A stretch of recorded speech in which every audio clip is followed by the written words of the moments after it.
YouTube. No training today. Heading to work. Just dropped my daughter off. Both daughters off. It's right around 7:50-ish. You know, having to deal with morning traffic. Figured I'd jump on, you know, blurt out some nonsense. Probably upload it tomorrow with my training video. I mean, right now, I just finished my first RP training app, Mesocycle. That's all wrapped up. Probably gonna do, I mean, I watch these guys' videos pretty much all day, every day at work. I just listen to, you know, whatever videos come in order. Some of them are from last year, 2 years, you know, whenever they pop up. So I'm constantly getting, you know, information, but it's hard. Like, I can come on here and discuss things, but really, I'm not great at explaining, you know, in detail the things that I do, or like the science or knowledge behind the things that I do for training and like nutrition. But whatever. I mean, if you trained with me and if you know, watched me prepare my food or prepared your food like I do, you know, then you would be able to follow along. But, you know, I'm more just like, especially even like at work, you know, like I'm fixing Audis all day long. But when it comes to like, you know, explaining to people what I do or how I do it, you know, I'm probably not the best at it. But if you watched me, I could show you on the car, you know? Like, I'm not I don't read books. I don't explain things in detail like that. But so we're pretty much, he was talking about blocks in your mesocycle. So I think like a 3 mesocycle block is what I'm pushing for now. So I think it's 6 weeks each mesocycle, and 3 mesocycles equals 1 block, which would be 18 weeks or so. But I'm not sure about the deload week. Like, this is supposed to be a deload week for me, but because I'm just starting to really get back into training fully, I'm not gonna take a deload week. Like, normally I rest on Friday. I decided to take a rest day today. I was a little bit tired yesterday. I mean, I pushed myself pretty hard in the gym, but 1 o'clock started to tank a little bit, had some caffeine, a little bit of coffee, and, you know, was on my way. But so that's the plan with training. And so currently 171 pounds this morning. So I've been trying to increase my carbs 25 grams each week for the last now like been like 4 or 5 weeks, because I want to slowly, gradually gain back some weight, but not do it so fast that, you know, I get like 14-15% body fat. Like, I don't want to really get up to that level too quickly, you know? So my plan, like right now, this morning, I was like 13%, which I'd like to still be like 12, 13 for the remainder of this year, but somehow, you know, slowly increase my weight like 1 pound or 2 per month. I don't know. This is the first year I'm really doing it this way. Normally I just do it like everybody else in this state does, like in Boston, where you, in the wintertime, you eat more food, then in the summertime you cut. So I'm trying to like avoid the full on, you know, cut, because I don't need to be impressive at the beach. Like, I need to be impressive on the stage in 2026 when I decide to compete. That's the goal. I mean, I'm probably gonna, you know, have some mini cuts along the way to keep my, you know, my body fat like in check. I mean, I think my max weight last year was close to 190. I think I was like 188, 189 at my max. And then on stage I was 150. You know, so it's pretty, 40 pounds is a pretty big swing. But we'll see how it goes this year. I mean, I'm pretty excited. But so I'm trying to eat, so I'm adding 25 grams of carbs each week. Right now, this week I'm up to 250 grams of carbs, 220 grams of protein. And I pretty much just let the fat fall where it may. Because I eat 2 meals with ground beef, 93% ground beef.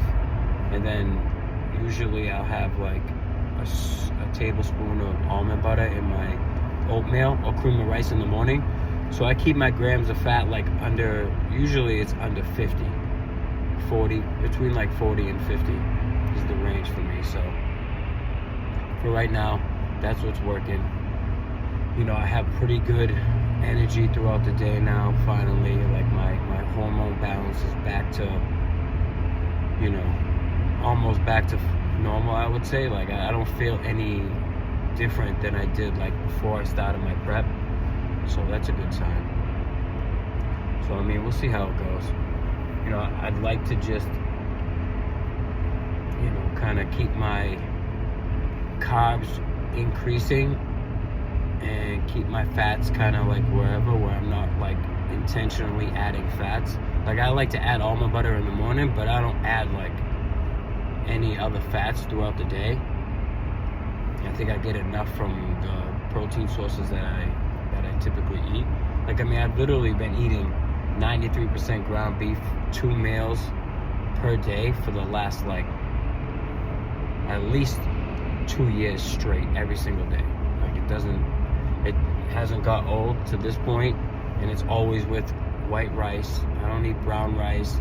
Sometimes I'll make like red potatoes or sweet potatoes, mix those in at nighttime. But I don't like to air fry them and then bring them to work, because then it gets like soggy and shit in the microwave. So I just stick with rice, and that's the way to do it. You gotta do what is the most convenient way for you to consistently eat your meals.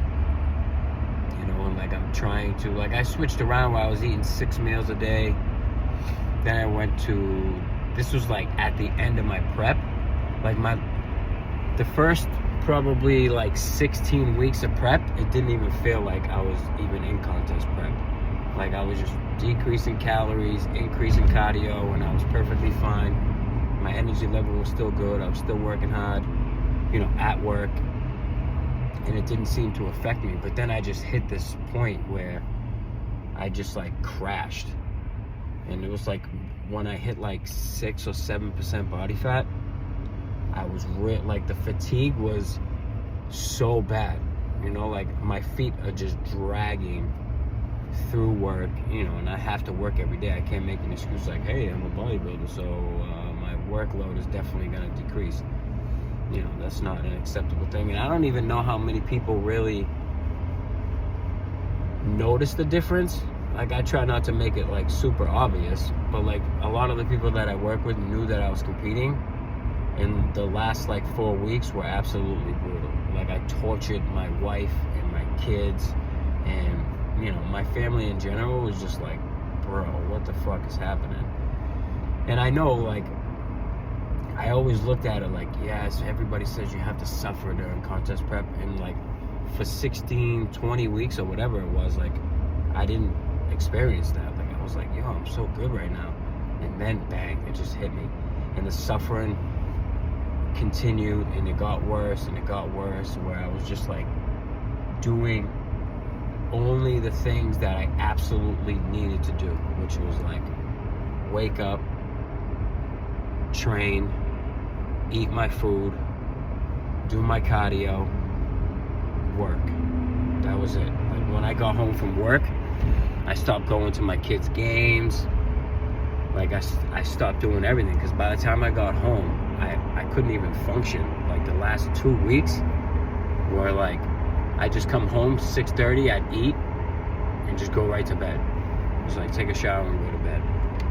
And like as much as I loved the process and I absolutely enjoyed being on stage and like pushing myself to that.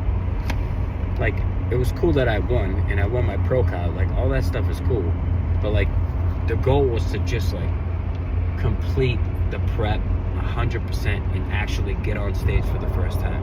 That was the goal, and I did that. And I also came out with the pro card, even though I feel a little bit like, you know, I didn't completely deserve it. I don't know, it wasn't like, not to like put anybody else down, but the competition in the Masters Division on that day, on that show, was, you know, it wasn't very difficult, so it was pretty easily for me to win my pro card. But now, I don't know why this guy's coming to a complete stop, but oh yeah. Typical traffic at 8 o'clock. So, what was I saying? I don't know why.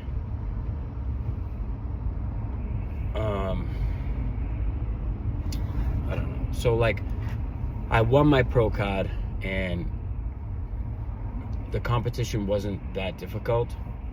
So I just feel like, you know, I mean, yeah, I got it. Obviously, like, I earned it because I had to, you know, get myself to the point where I looked that good. But, you know, I didn't have anybody that was really pushing me. Like in the open class where everyone was competing, you know, I came in second place overall. So the kid that beat me, you know, he looked great, and it was like almost, I knew he was, you know, probably like the number one guy on the stage. So that particular like division was challenging, you know what I mean? And I knew like I'm not just gonna like breeze through this and win. Not that I did that anyway, but like, you know, I knew this kid was like, you know, looking better than me, and he won, you know, deservingly.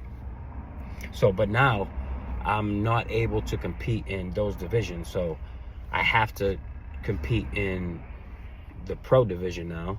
And, you know, it's going to take more muscle, and it's going to take better conditioning, and it's going to take, I mean, I can't really say better conditioning. My conditioning was pretty lit, you know, but the muscle retention, I feel like I probably lost a lot of muscle like towards the end. And you know, so my plan is I gotta get better at posing. Like, my back shots from the top are good, but from the bottom, like, I need to really learn how to lock in my hamstrings. And I mean, I did all my posing on my own, you know, just watching video after video and practice and getting, you know, tips from my coach, and us going through my poses on Zoom.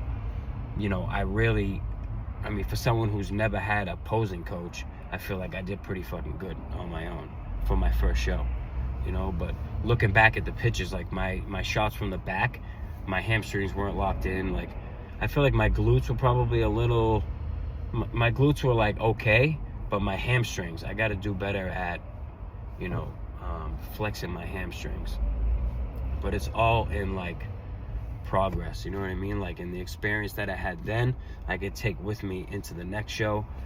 And it's not like, oh my God, I have to win, you know what I mean? Like, that's not the goal. It's like, I absolutely love bodybuilding, and I love pushing myself and my body like past the point of comfort.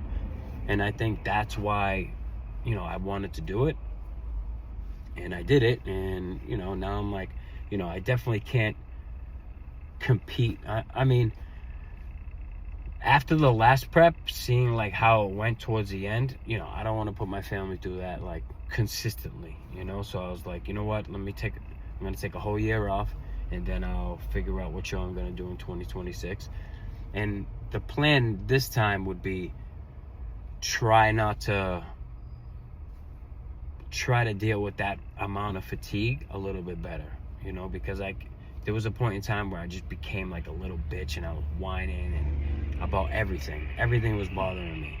So I don't want to be like that. Like, that's, you know, I'm not fun to be around. Like, and I have kids, and they don't deserve to be you know, neglected and like, you know, I'm just like pushing them away because I don't want to be bothered. Like, that's not the life that I want to live, even though I love bodybuilding so much. So I want to be able to like maybe take it a little bit slower and not have to like crunch so much at the end. I mean, I don't know how much more body fat I could have lost, but like the more muscle that I build over the next year and a half or so will only help me look that much better at the same amount of body fat. You know what I mean? So I don't know, I figured I'll jump on here because when I upload videos on YouTube without like the little intro that I do when I'm talking, you know, it feels like, is this even like, you know, should I even do it? But it's more about like getting my training filmed and on YouTube, so like later on I can look back and watch it. I don't know why there's so much damn traffic out here, but it is wild. So tomorrow will be Friday, and normally that's my day off, but we're gonna train tomorrow. And tomorrow is going to be leg day, so I have, you know, a good chunk of carbs left for my last meal tonight, because I know tomorrow is going to be a nice heavy leg session. Oh my god, bro, getting out of here though. So that's the plan. We'll film it, get it all done, try to find some new music to, you know, trying to screen record, you know, copyright free music. I mean, it just takes so much time. It's not like I don't have hours in my day to just sit there and lock up my phone with a screen recording of a video of a song that I'm gonna put on my video. So I don't know. There's definitely gotta be better ways, and you know, I'm like a week away now from getting my mic, so that will probably change a little bit of the training aspect, where I want to try to just like talk through my training, and you know, not that like I know everything, but like at least what I do know, like explain it to, you know, anybody that's watching, and I'll be able to like look back at like where I was at, you know, during my training sessions like a year ago, you know what I mean? So we'll see. Taking it slow. I don't want to put you know, too much emphasis on things that cost money for my YouTube channel. Like, I just want to get my training on there, talk about what I talk about, the people who follow, and then we just, you know, move on. So that's the plan. Almost at the shop, gotta get it done, lots of work to do. So that's all. Stay tuned. Peace.